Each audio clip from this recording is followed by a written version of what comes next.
In today's video, we're going to take a look at dividing decimal numbers. So what we're going to start with is just dividing a decimal number by a whole number. So the example we have here is 7.824 divided by 4.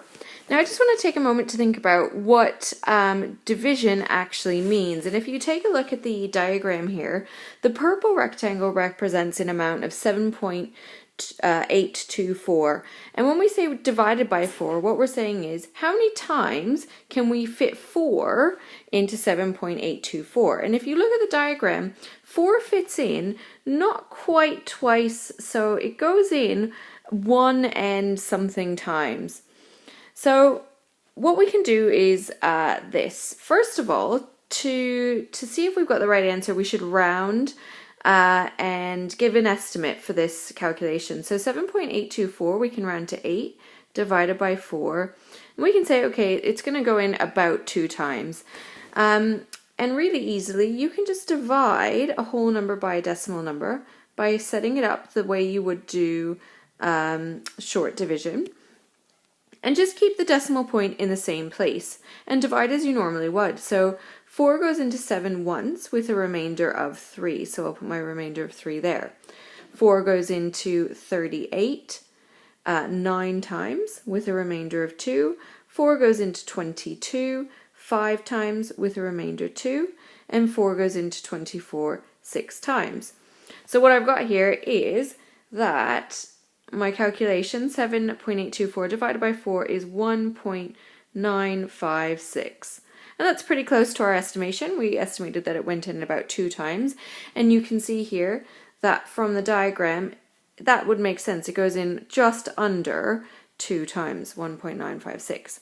Okay, so we're not going to want to draw a diagram every time, but what we would do is just set up like long division and keep the decimal points lined up. Okay, so the decimals here and here.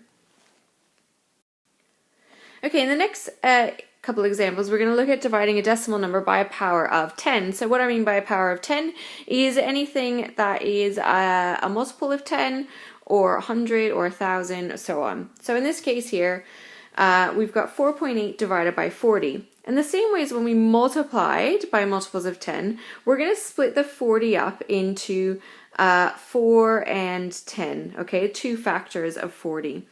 So we're going to make this 4.8 divided by 4 and then divided by 10. Okay, so 4.8 divided by 4, I'll just do on the side here. You might know it already, but 4.8 divided by 4, we'll just set it up. Keep my decimal places lined up. 4 goes into 4 once, and 4 goes into 8 twice, no remainder. So I get here that 4.8 divided by 4 is 1.2. And then I'm going to divide that by 10. And when I divide by 10, I get a number that's 10 times smaller. So the decimal place moves once to the left. So I get an answer of 0.12. Okay, so 4.8 divided by 40 is 0.12. Now let's try this similarly with the next one. So I've got 19.2 divided by 600. I'm going to split that up into 19.2 divided by 6 and then divide by 100. So there's my 600 there. Divide by 6, then divide by 100. Okay, so 19.2 divided by 6. 6 goes into 19 3 times with a remainder of 1. 6 goes into 12 twice. And if I just line up my decimal, I get that 16 goes into 19.2, 3.2 times. And then I need to divide that answer by 100. So my decimal place moves twice to the left, so I get 0.032 as an answer.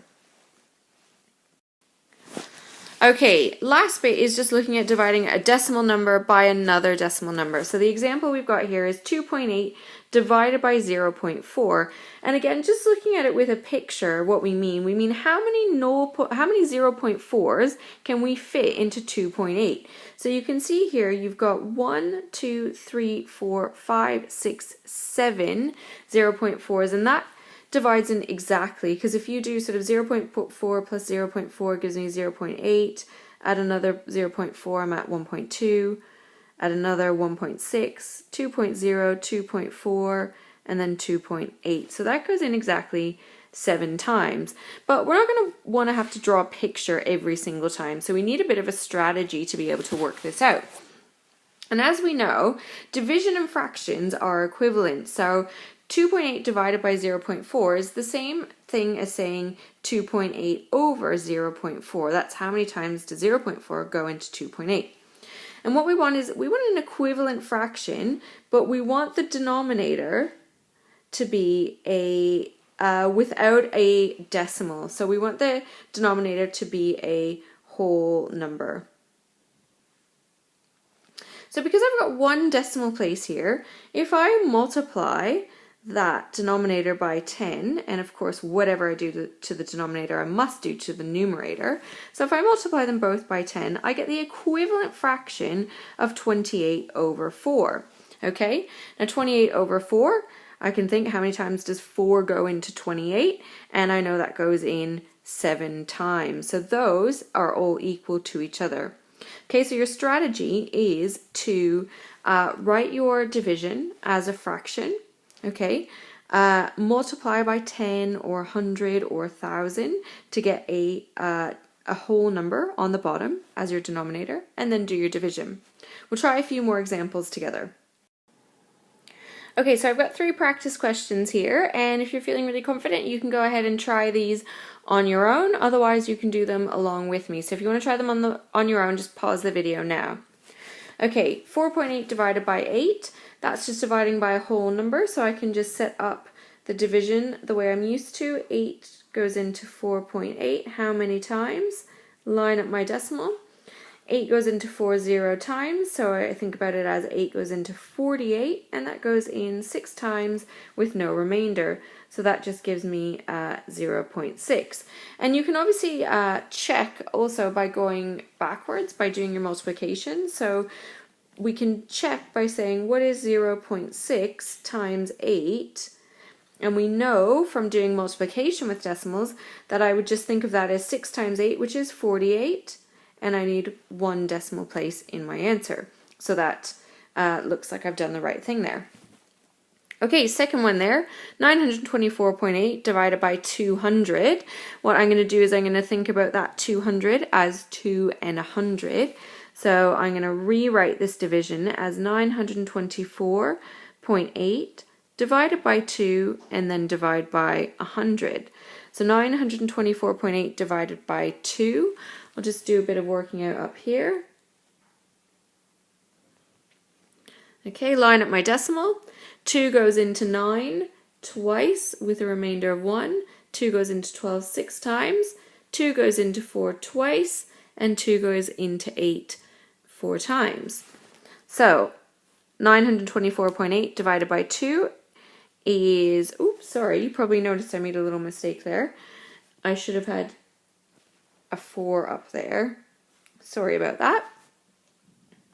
So 2 went into 9 4 times, not twice. So 924.8 divided by 2 is 462.4. And then I need to divide my answer by 100.